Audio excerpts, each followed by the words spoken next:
Bonjour à tous, nous nous retrouvons ce matin pour la méditation sur la parole de Dieu avec l'aumônerie de l'Université catholique de Lille.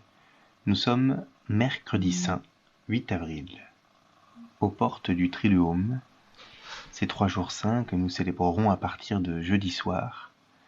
Nous entrons encore plus en avant dans la parole de Dieu et dans le mystère du Christ qui vient s'offrir pour nous. Au nom du Père, et du Fils, et du Saint-Esprit. Amen. Viens, Esprit très saint, toi qui emplis tout l'univers, viens en nos cœurs, viens, Esprit du Seigneur, viens, nous t'attendons. Viens, Esprit très saint, toi qui emplis tout l'univers, viens et révèle-nous les joies du royaume qui vient. Première lecture du livre du prophète Isaïe.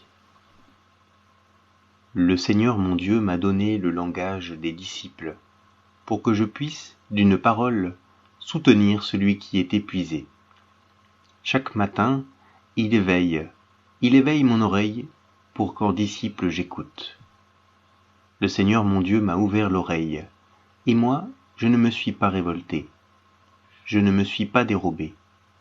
J'ai présenté mon dos à ceux qui me frappaient, et mes joues à ceux qui m'arrachaient la barbe. Je n'ai pas caché ma face devant les outrages et les crachats. Le Seigneur mon Dieu vient à mon secours. C'est pourquoi je ne suis pas atteint par les outrages. C'est pourquoi j'ai rendu ma face dure comme pierre. Je sais que je ne serai pas confondu. Il est proche, celui qui me justifie. Quelqu'un veut-il plaider contre moi ? Comparaissons ensemble. Quelqu'un veut-il m'attaquer en justice ? Qu'il s'avance vers moi. Voilà le Seigneur mon Dieu. Il prend ma défense. Qui donc me condamnera ? Parole du Seigneur. Nous rendons grâce à Dieu. La lecture que nous venons d'entendre est tirée du livre d'Isaïe. Ce texte est particulièrement important. On l'appelle même parfois le 5e évangile. Il est en effet le livre de l'Ancien Testament le plus cité dans le Nouveau. Et dans ce grand texte du prophète Isaïe, il existe 4 chants que l'on appelle les chants du serviteur souffrant. Ils ont une très grande importance parce que depuis les premiers siècles, on a pu les lire sans y reconnaître le Christ. Ce sont les paroles d'un homme bon, la prière d'un homme juste qui accepte la souffrance et même la mort pour sauver les autres. Je vous invite à le lire avec attention, à le prier même. Au départ, il demande le langage des disciples. Dit-il, pour que je puisse d'une parole soutenir celui qui est épuisé.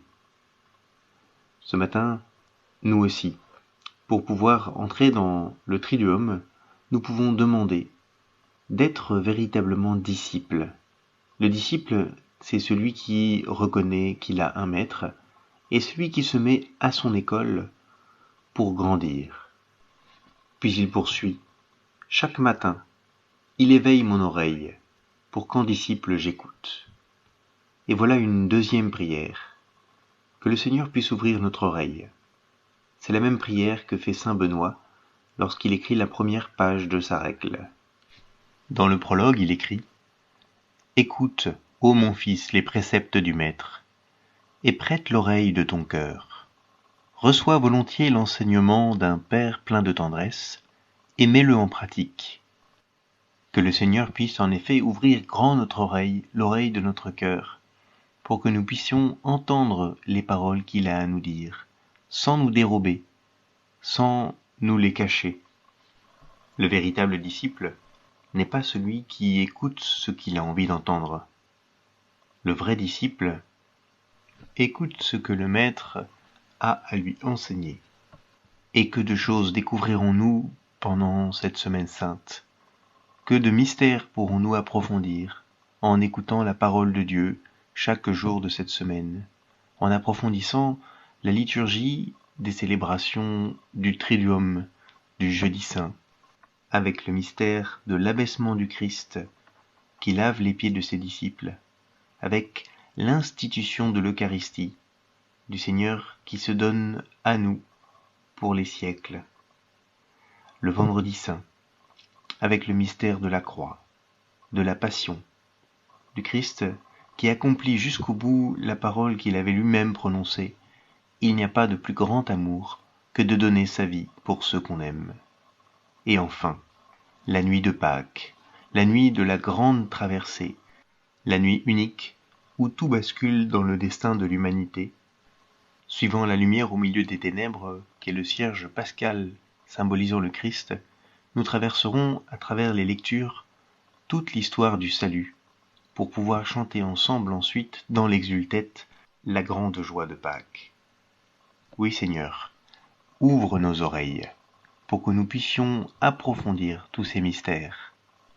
Mais celui que nous découvrons ce matin est celui de l'abaissement du Seigneur, qui prend le rôle du serviteur souffrant, qui présente son dos à ceux qui le frappent, et qui ne se dérobe pas à la violence de ses ennemis. Ce serviteur souffrant est si différent du Messie attendu. Et pourtant, il est celui que nous avons reçu, et c'est lui qui est venu nous sauver. Oui Seigneur, aujourd'hui, ouvre mes oreilles à ta parole, pour que ce ne soit pas l'image que j'ai de toi que je projette sur tes paroles, mais que je puisse te découvrir véritablement tel que toi tu te révèles, tel que toi tu veux m'enseigner, pour que je puisse un jour, moi aussi, te ressembler. Gloire au Père, et au Fils, et au Saint-Esprit, pour les siècles des siècles. Amen.